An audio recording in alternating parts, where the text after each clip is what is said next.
क्या आप भी कंफ्यूज हो जाते हो कि कब रेस्ट एपीआई यूज करना है, कब ग्राफक्यूएल एपीआई? तो इस वीडियो को एंड तक जरूर देखना, हम दोनों के डिफरेंसेस को एक एग्जांपल के साथ समझ रहे होंगे। सो लेट अस सपोज एक सोशल मीडिया ऐप में आपको यूजर की इन्फॉर्मेशन यानी कि नेम, ईमेल, बायो और उसके सारे पोस्ट देखने हैं। तो रेस्ट एपीआई में आप क्या करोगे, आप यहाँ पे दो कॉल्स लगाओगे, स्लैश पहला स्लैश यूजर स्लैश उस यूजर की आईडी, और यहाँ से आपको उस यूजर का नेम, ईमेल और बायो मिल जाएगा। अब साथ ही साथ हमें इस यूजर के सारे पोस्ट चाहिए तो आपको एक और एपीआई कॉल करनी पड़ेगी, स्लैश यूजर स्लैश वन, और इसके अंदर इसके जितने भी सारे पोस्ट हैं वो ले आओ।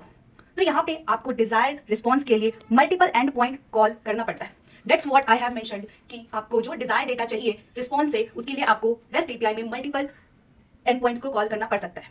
द सेकेंड थिंग इज, यहाँ पे सर्वर डिसाइड करता है, प्री डिसाइडेड होता है कि आपको हर यूआरएल के हर एंड पॉइंट के रिक्वेस्ट पे क्या रिस्पॉन्स मिलेगा। You can't customize the response here.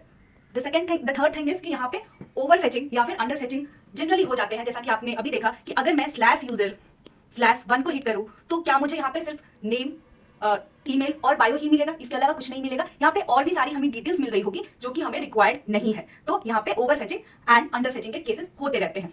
Simple to implement होता है rest API and it is very good for the small project, right. अब समझते हैं ग्राफक्यूएल एपीआई को। ग्राफक्यूएल एपीआई में आप सिंगल एंड पॉइंट से अपने क्वेरी को कस्टमाइज करके आप एग्जैक्ट डेटा फेच कर सकते हो। वहीं अगर हम बात करें ग्राफक्यूएल में, आप कुछ इस तरीके से रिक्वेस्ट करोगे, you have to request user of ID one, and यहाँ पे आपको जो जो डेटा चाहिए, आपको नेम चाहिए, आपको बायो चाहिए, आपको पोस्ट चाहिए, you can request over here, और एक ही एंड पॉइंट में आप कस्टमाइज करके क्वेरी कर सकते हो एंड रिस्पॉन्स विल भी जैसा आपको चाहिए। So single end point with customizable query. The second thing is client, यानी कि you will decide what data is required और रिस्पॉन्स में वही डेटा आएंगे।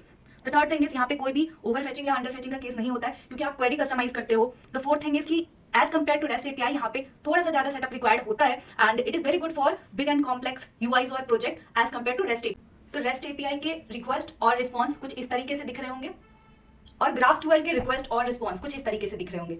आपको अगर ये वीडियो यूजफुल लगी तो आप डिकाशम को सब्सक्राइब कर दो और like and comment in this video.